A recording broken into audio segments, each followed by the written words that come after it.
Hi everybody, same shirt. I just finished filming the introduction to me video. We won't have any of those anymore, but I wanted to do the first step in the how to prep kind of and trace your pattern pieces for wool applique. And I have a friend who's doing the buttermilk block of the month thing that I'm putting on, and here's my almost finished. I realized I hadn't put anything on the wings that I'm supposed to, but on that project the pieces are already in reverse. Do you see this? Oh, good thing you can't see the table.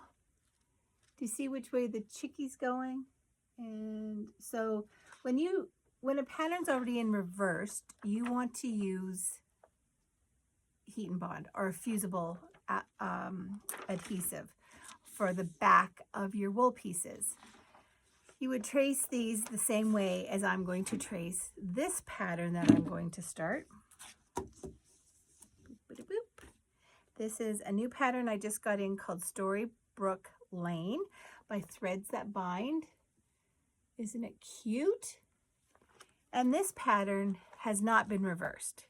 It is a big pattern, and there are ways of reversing it, like flipping it over and retracing everything.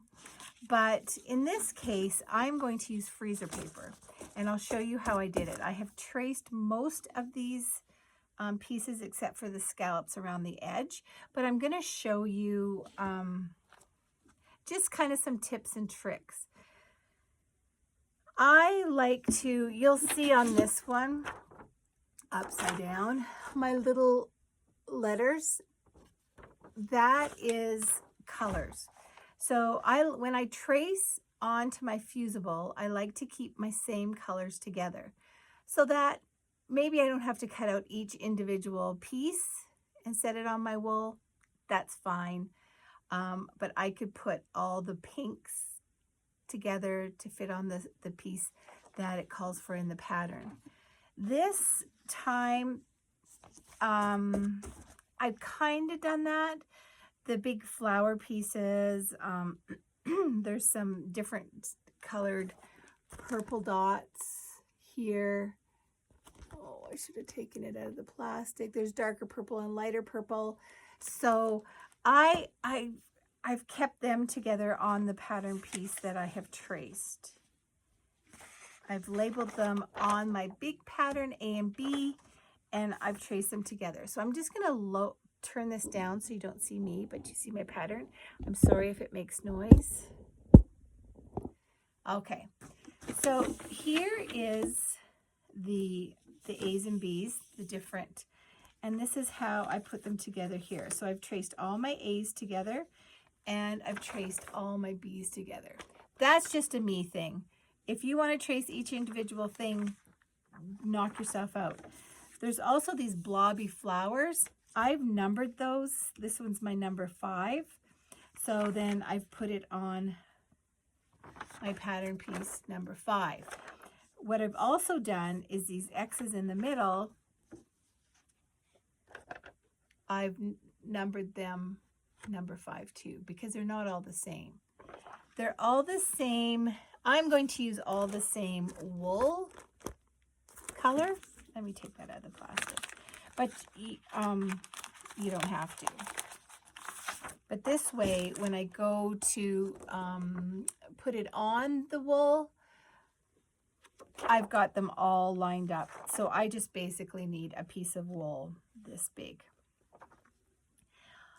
So tracing, we've done it all as children.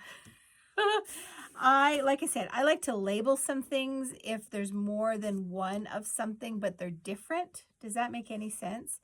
It's like the flower centers. They're not all the same, but this 3 will go with my number 3 flower, which will go with my number 3 petals.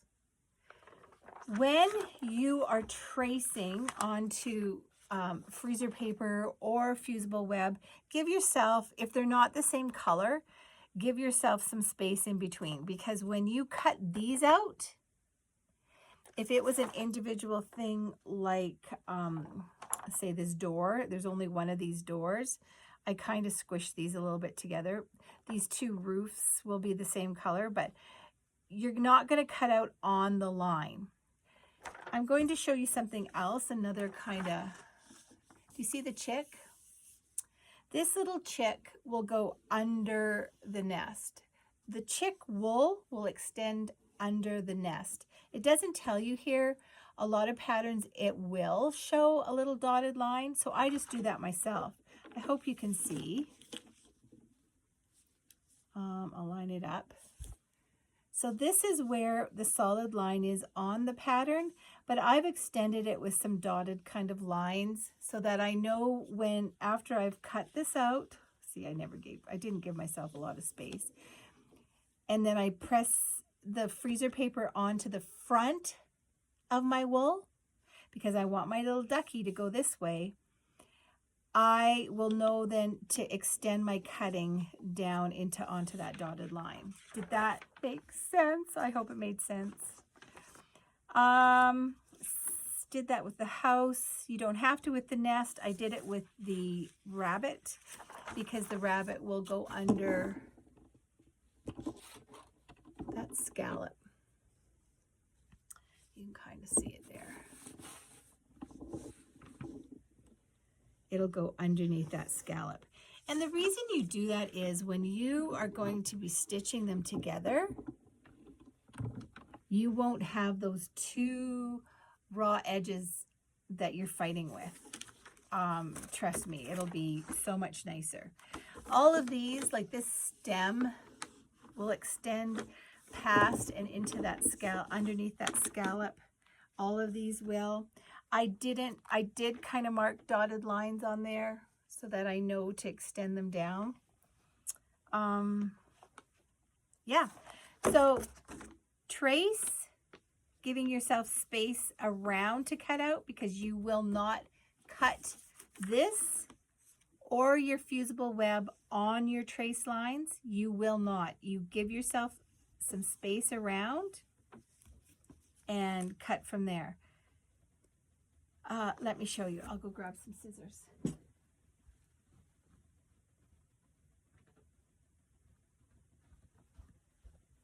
These are not the scissors I'm supposed to use. Okay, so say the birdhouse, I'm going to cut away from that line. I'm not cutting on that line.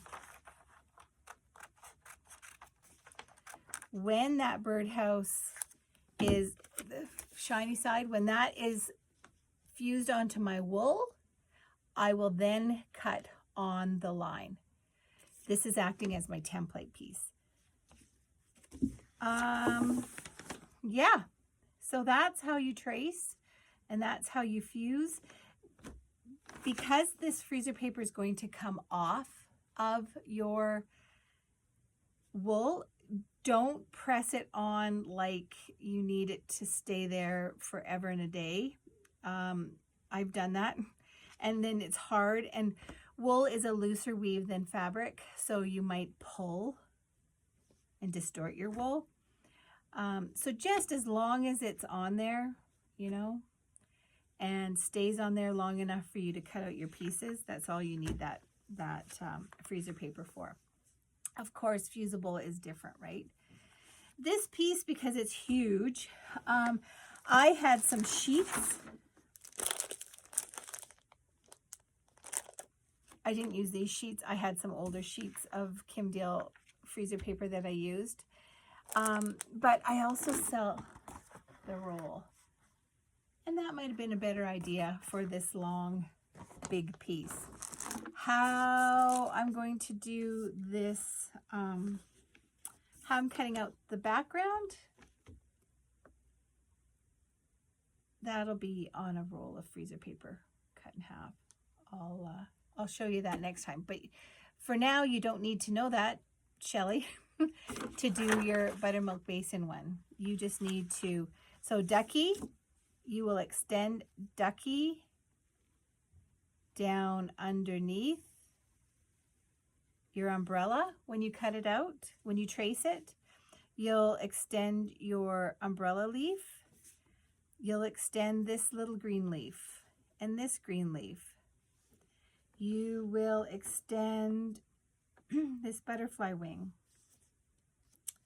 You'll extend the puddle.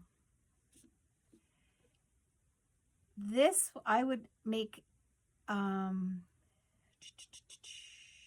you could extend this side and this side, so that when this one goes on top, you're only stitching around there. And we'll show you some stitching. All right, clear as mud. Leave me comments, message me, let me know if that made sense, and happy tracing. Bye.